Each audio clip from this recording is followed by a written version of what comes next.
Alright, so we're in my shed. It's Sunday night. Mucking around with boats and stuff like that. That's my boat I usually use. 3.8 metre with a 25 on the back. Did all my own casting decks and stuff like that. Electric motors. That's what I usually fish from. On a trailer. But a lot of the spots I'm fishing nowadays, I can't launch my boat because there's no ramps or nothing, and the banks are too steep. So this is my new little project.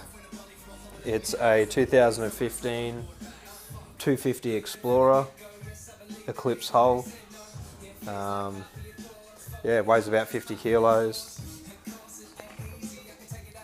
The first night I got it, I polished the crap out of it, 5 hours by hand with purple polish, and yeah, it pretty much looked nothing like the way it is now. And then last night mounted the electric motor to it. I got the battery out of my kayak, which is a sealed waterproof little box, Tupperware box thing I made. Got the sounder mounted as well. Everything's under the boat line, which is a flat line around the boat, except for the mount for the electric, which should help get it on and off of the car. It's going to be used as a car topper, doing EP rivers and anywhere really where I can't launch that bad boy there. There's my Skyline. It's been a bit neglected lately as well. She's pretty dusty, but still goes pretty fucking hard. This bad boy here, it's not a big boat. It's pretty old. It's done a fair bit of fishing, loves it. But yeah, it's just a bit too big to get into the spots where I'm fishing now. So this is Tintin, and the little one I'm going to name Minnie, because it's Minnie. I've got the kayak up there. I tried that for a bit, but I'm not a kayak fisherman. For me, it's shit. I don't know. Every time I hook up to a fish, I want to stand up and fight the fish, and sitting down in that is crap. Not for me. I don't know, I might be too big. Might have bought a shit kayak. I don't know. I've got to get out every now and then and stretch the legs and that, so pass on that, and I'd rather do this. So yeah, picked it up Friday night. I'm up to this stage. Made some plans for a floor. I'm going to do a floor in it. Bought the carpet today. A couple bits of ply, marine ply. And the way I'm going to work this is I'm going to have a middle section removable. None of this has been cut to size or anything like that. Middle section centered, then a little piece here, little piece on that side. Removable, so I will eventually get a motor for it. I'll probably chuck a 6 horsepower or something on it. It's the max you can go, so let's just do that. Having a plank here and on that side, I can have this up, drive to where I want to get to, and then just drop that in. I can still sit there with my legs down in that cavity. I can still sit on the side there, whatever. My lure retriever pole will get mounted here. On the other side, I'll have another mount where my I've got a few nets up there, so whatever I take out, the net will get put in there, whatever I'm going for, cod or flathead or EPs, bream, trout. This will just be removable. Bit of bracing with alley underneath, stop any flex and stuff like that. A couple holes in it, and I'll just pop that up.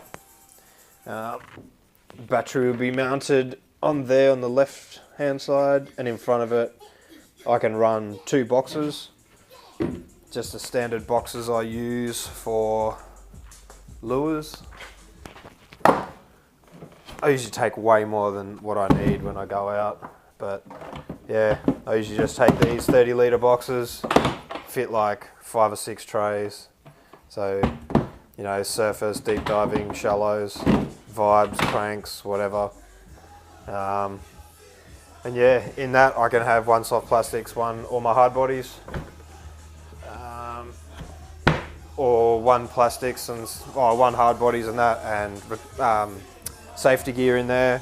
But I was thinking just a bag with all the safety gear from that boat. I could just transfer it, pick it up from that, chuck it in here, vice versa. Also looking at getting some wheels for the back of this.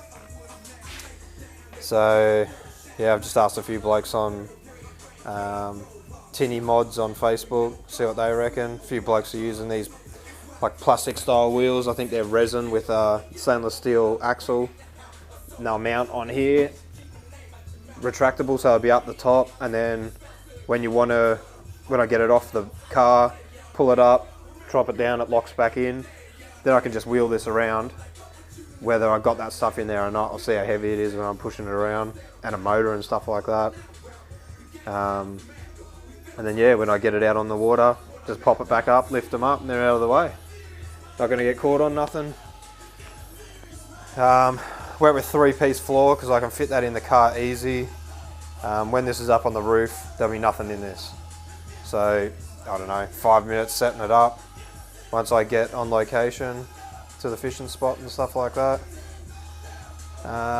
Haven't even had this on the water yet, so I don't even know if putting a casting deck in this is going to make this super unstable or what. Got no idea, but it's got to be better than trying to stand up in that. Like, yeah, I'm not a fan of sitting down, casting, sitting down, hooking up. I prefer to move around, so yeah. Alright, well, I might post up another vid when I've got this floor cut out. Yeah, I don't know. Part 1 anyway.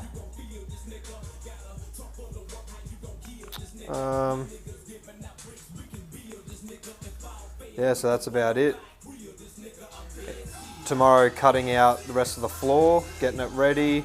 I'll make some cardboard templates for the side pieces to make sure they fit pretty good. It's all going to be pretty tight and locked in by alley and stuff like that. All fully removable, like I said, and yeah, I don't know, should come up pretty sweet. Might take a few photos, and in part 2, a few little bits and pieces along the way if I get time. But yeah, it's going to be just the same process as when I did all that floor. So, alright, sweet. Fingers crossed it all works and it's not too unstable. Alright, peace out. See you on the next one.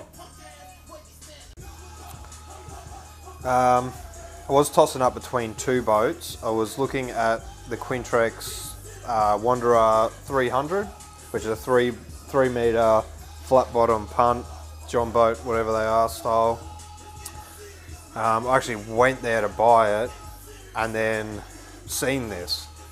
Apparently so much more stronger. 1.6 mil alley compared to the Wanderer, which is 1.2. This has got better welding. Apparently it's been pressed and then welded. On the inside it's even got other bits welded in, and it's got like the ribs going across for strength. The Wanderer had none of that. Another thing that turned me off the Wanderer is the sides. They come straight down and were just welded to a flat bottom.